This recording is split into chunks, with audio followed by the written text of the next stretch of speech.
Bismillahirrahmanirrahim. Assalamualaikum warahmatullahi wabarakatuh. Perkenalkan, nama saya Listina Widiningrum dari kelas 12 Akuntansi 2 absen 15 SMK Negeri 1 Banyumas. Kali ini saya akan membahas materi tentang strategi dan perkembangan masuknya Islam di Nusantara.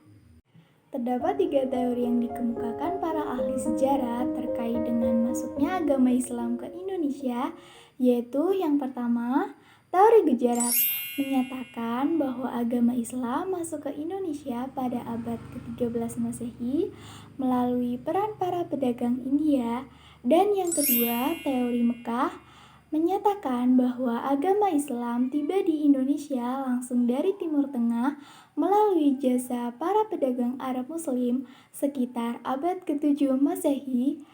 Selanjutnya, ketiga, teori Persia menyatakan bahwa agama Islam tiba di Indonesia melalui peran para pedagang asal Persia sekitar abad ke-13 Masehi.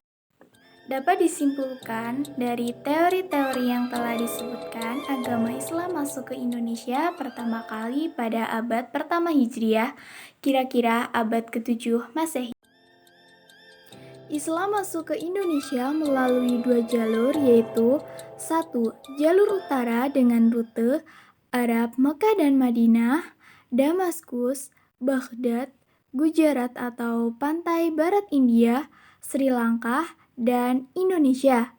Yang kedua, jalur selatan dengan rute Arab Mekah dan Madinah, Yaman, Gujarat, Sri Lanka, dan Indonesia. Hal yang mendukung Islam tersebar di Indonesia antara lain 1. Adanya dorongan kewajiban bagi setiap muslim untuk mensyiarkan Islam.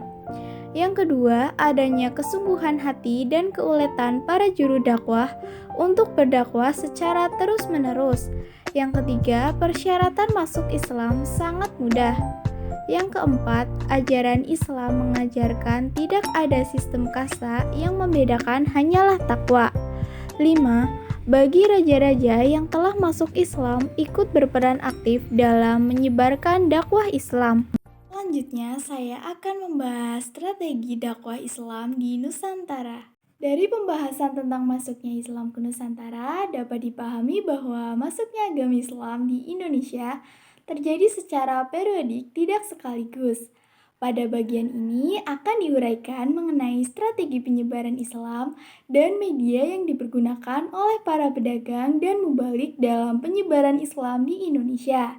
Di antaranya adalah perdagangan, perkawinan, pendidikan, kesenian, tasawuf, dan politik. Berikut akan saya uraikan satu persatu. Yang pertama, yaitu perdagangan.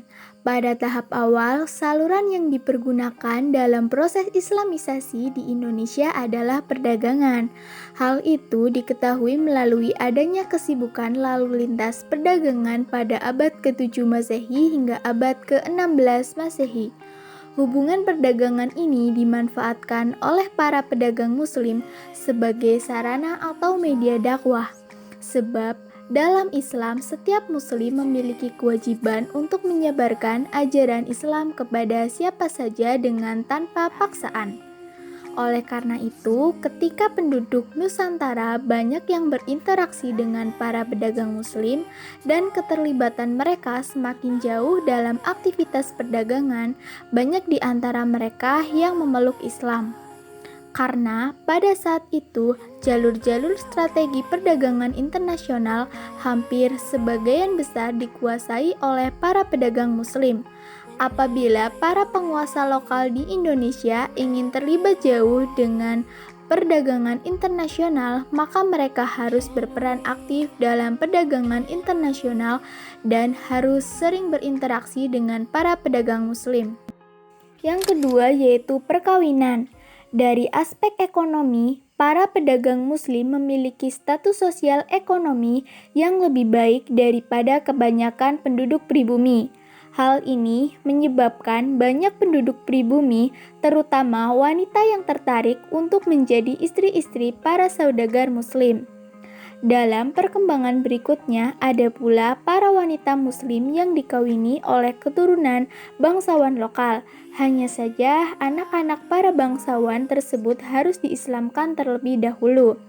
Para wanita dan keluarga mereka tidak merasa keberatan karena proses pengislaman hanya dengan mengucapkan 2 atau 3 kalimat syahadat tanpa upacara atau ritual rumit lainnya.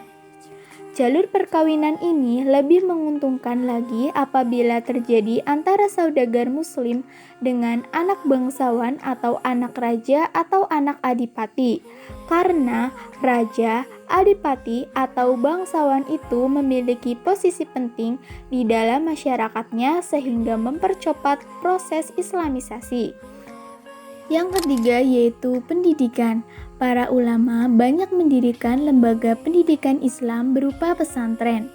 Pada lembaga inilah para ulama memberikan pengajaran ilmu keislaman melalui berbagai pendekatan sampai kemudian para santri mampu menyerap pengetahuan keagamaan dengan baik. Setelah mereka dianggap mampu, mereka kembali ke kampung halaman untuk mengembangkan agama Islam dan membuka lembaga yang sama. Dengan demikian, semakin hari lembaga pendidikan pesantren mengalami perkembangan baik dari segi jumlah maupun mutunya. Maka, agama Islam terus tersebar ke seluruh penjuru Nusantara hingga akhirnya banyak penduduk Indonesia yang Muslim. Oleh karena itu, dapat dikatakan bahwa model pendidikan pesantren yang tidak mengenal kelas menjadi media penting di dalam proses penyebaran Islam di Indonesia. Bahkan kemudian diadopsi untuk pengembangan pendidikan keagamaan pada lembaga-lembaga pendidikan sejenis di Indonesia. Yang keempat yaitu tasawuf. Salah satu sifat khas dari ajaran ini adalah akomodasi terhadap budaya lokal sehingga menyebabkan banyak masyarakat Indonesia yang tertarik menerima ajaran tersebut.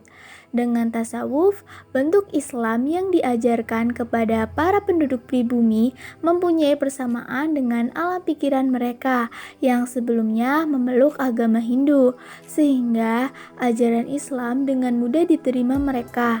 Di antara para sufi yang memberikan ajaran yang mengandung persamaan dengan alam pikiran Indonesia pra-Islam adalah Hamzah Fansuri di Aceh, Syekh Lemah Abang, dan Sunan Panggung di Jawa.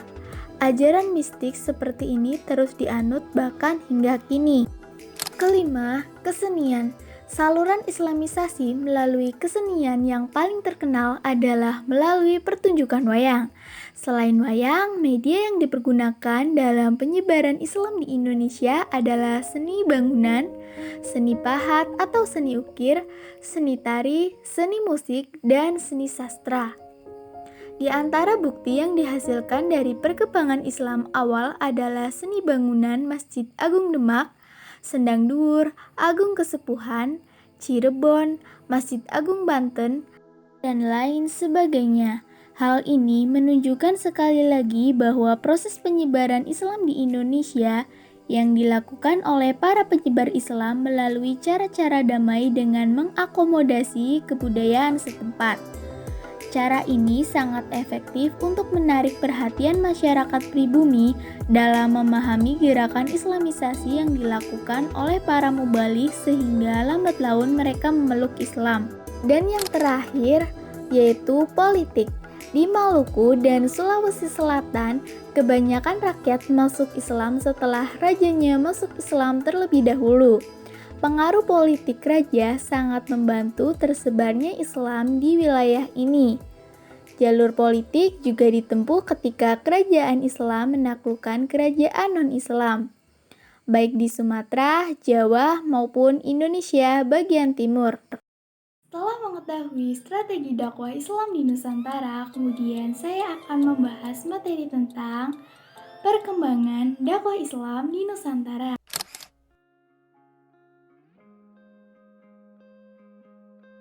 Yang pertama yaitu perkembangan Islam di Sumatera. Tempat awal mula masuknya Islam di Pulau Sumatera adalah pantai barat Sumatera. Dari sana berkembang ke daerah-daerah lainnya. Pada umumnya, buku-buku sejarah menyebutkan perkembangan agama Islam bermula di Pasai, Aceh Utara. Orang yang menyebarkan Islam di daerah ini bernama Abdullah Arif.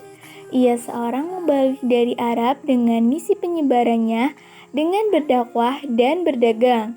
Kerajaan Pasai berdiri sekitar tahun 1297 yang dikenal dengan sebutan Serambi Mekah. Setelah agama Islam di Pasai, dengan cepat tersebar pula ke daerah-daerah lain yaitu ke Periaman, Sumatera Barat, melewati laut pantai barat Sumatera. Ulama yang terkenal membawa Islam ke Periaman adalah Syekh Burhanuddin. Sekitar tahun 1440, agama Islam masuk ke Sumatera Selatan. Mubalik yang paling berjasa adalah Raden Rahmat atau Sunan Ampel. Arya Damar yang kemudian terkenal dengan nama Aryadillah atau Abdillah adalah Bupati Majapahit di Palembang waktu itu. Ia menyebarkan Islam di Sumatera Selatan atas saran Raden Rahmat dan dapat berkembang dengan baik. Yang kedua, perkembangan Islam di Kalimantan, Maluku, dan Papua.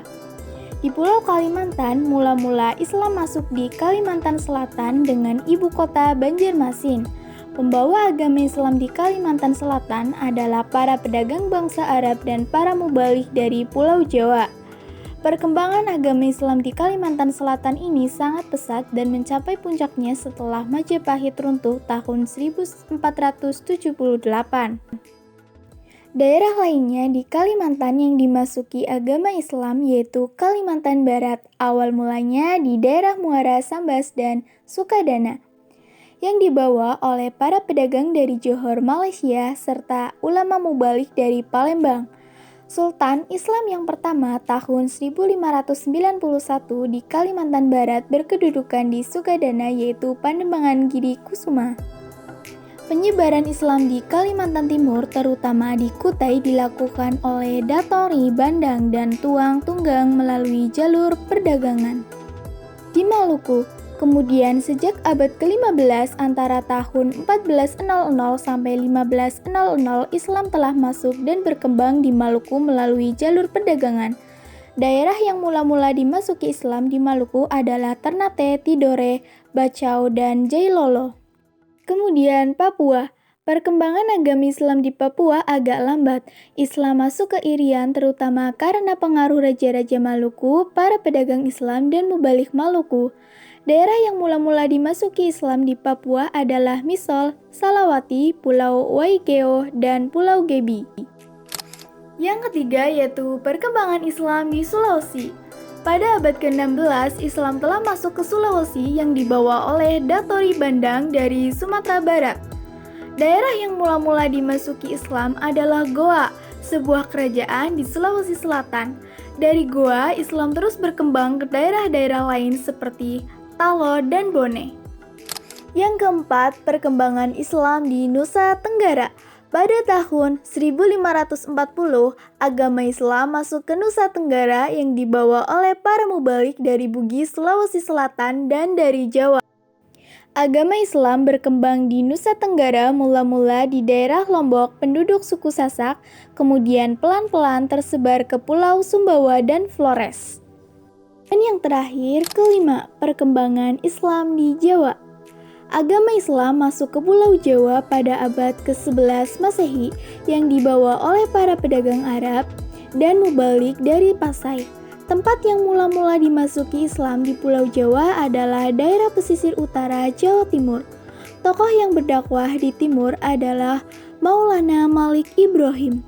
Di Jawa Tengah, penyiaran agama Islam berpusat di Demak. Penyiaran agama Islam di Pulau Jawa dilakukan oleh Wali Songo. Kemudian murid-murid Wali Songo turut menyiarkan agama Islam ke daerah pedalaman sehingga Islam berkembang dengan pesat.